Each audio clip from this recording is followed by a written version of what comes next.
Okay. अध्यक्ष जी, मैं अपनी बात को शुरू करने से पहले, क्योंकि राजकुमार भी इस बात को कह रहे थे, ये 2 अप्रैल का दिन विशेष है सर। मैं जेल में था सहारनपुर, 2 अप्रैल 2018 को आंदोलन हुआ, 13 नौजवानों ने शहीदगी दी सर।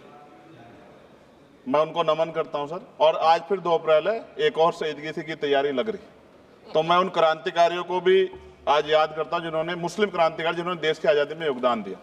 सर, अंदाजे जमाना कहता है कि मौजे हवा रुख बदलेंगी, अंगारों से गुलशन फूटेगा, शबनम से सरारे निकलेंगी। वक्फ संशोधन विधेयक 2024 संवैधानिक मूल्य एवं सांप्रदायिक सौहार्द के लिए गंभीर खतरा है।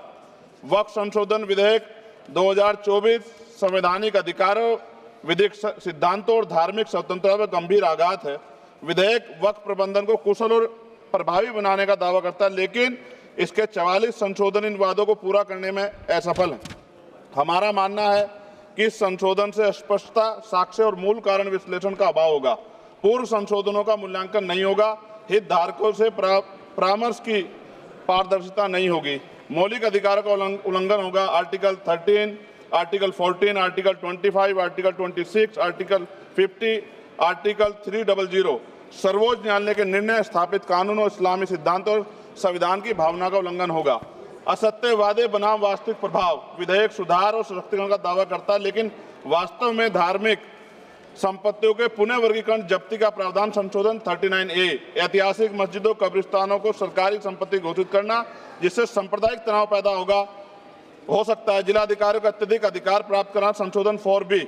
जिलाधिकारी सर सरकार के होते हैं, वो सरकार के हिसाब से काम होते हैं। यहाँ जितने MP बैठे हैं विपक्ष के, इनसे पूछ के देखो कि इनके जिले में क्या हाल है। इनका जिलाधिकारी सुनता नहीं सुनता, MP बैठे हैं, पूछ के देखो विपक्ष के, आपको पता लग जाएगा। सर, धार्मिक विशेषज्ञता या समुदाय की सलाह के बिना निर्णयों से संपत्ति विवाद और विश्वास की कमी उत्पन्न होगी। ट्रिब्यूनल की शक्ति कमजोर करना और मुस्लिम प्रतिनिधित्व हटाना, संशोधन 10B। धार्मिक कानून की त्रुटिपूर्ण व्याख्या और पक्षपाती निर्णय, दानकर्ता इच्छा की उपेक्षा व धार्मिक स्वतंत्रता का हनन, संशोधन 5A। दानकर्ता द्वारा समर्थन वापस लेना, जिससे सामुदायिक संस्था कमजोर हुई। गैर मुस्लिमों द्वारा स्थापित वक्फ सुरक्षा समाप्त करना, संशोधन 104 की समाप्ति। अंतर धार्मिक सौहार्द प्रभावित होगा सर। सदियों पुरानी धार्मिक संपत्तियों पर सीमा अधिनियम लागू करना, संशोधन 27B। कब्जा की गई संपत्तियों की स्थायी हानि, धार्मिक विषयों को दरकिनार कर वक्फ निर्धारण करना, संशोधन 6C।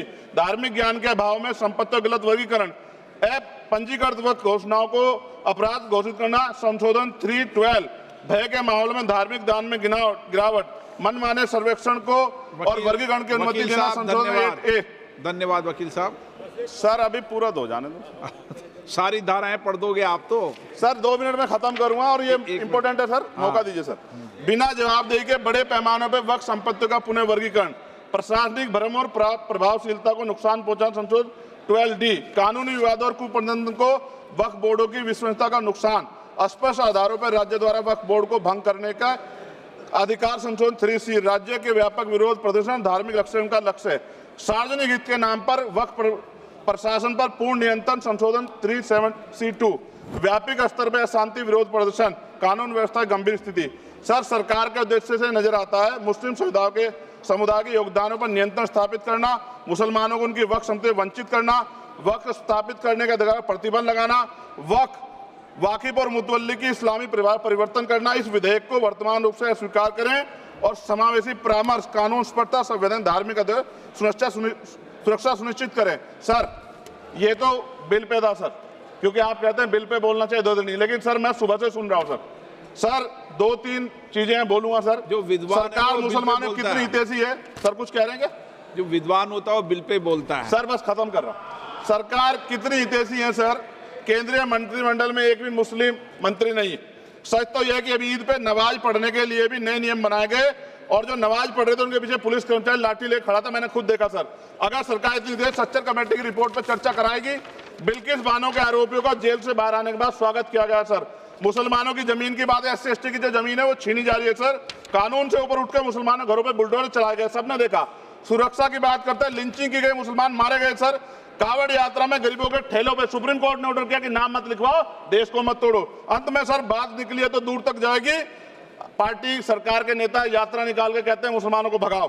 और कई एक मुस्लिम एमपी पिछली बार सर उनको क्या क्या शब्द निकले, कोई निंदा नहीं हुई सर, और उसका प्रमोशन हुआ।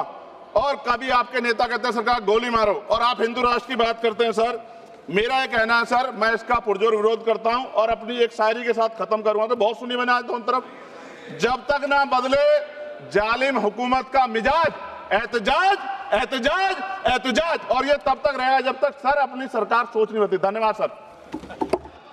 हमने अपनी बात रखी, बहुत सारे साथी अपने जमीर की आवाज़ को नहीं सुन पाए, इसलिए बिल पास हो गया। लेकिन हम इस लड़ाई को अधूरा नहीं छोड़ेंगे, हम लोग सड़कों पे इसको लड़ेंगे। जैसे हमने किसान आंदोलन लड़ा था, उसी तरह से हम लोग सड़कों पे लड़ेंगे, और जब तक लड़ते रहेंगे जब तक जो है किसान आंदोलन, ये बिल भी सरकार वापस नहीं देती। लेकिन ये लड़ाई क्यों, जब सरकार लगातार यही कह रही है कि हम ये इसमें मुसलमानों का कहीं भी अहित नहीं है, विपक्ष नैरेटिव सेट करना चाहता है कि हम जब नोटबंदी की गई थी तब भी यही कहा गया था, इससे लोगों का भला होगा। जब किसान बिल आए थे कानून में, तब भी यही कहा गया था, हमेशा यही कहा जाता, लेकिन उसका परिणाम बाद में पता लगता है। मैं आज आपको कह रहा हूँ 4-6 महीनों में हमें पता लग जाएगा कि सरकार का एजेंडा क्या है।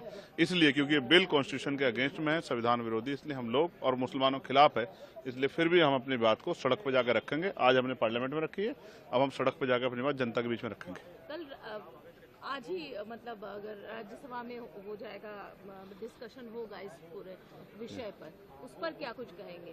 देखिए, राज्यसभा के लिए मैं कुछ नहीं कह सकता, मैं लोकसभा में हूँ। मगर मैं फिर आपसे कह रहा हूँ, ये अब जनता को के बीच में जाकर उनको जागरूक करें किस तरह सरकार उनके हितों पर डाका डालने काम कर रही है।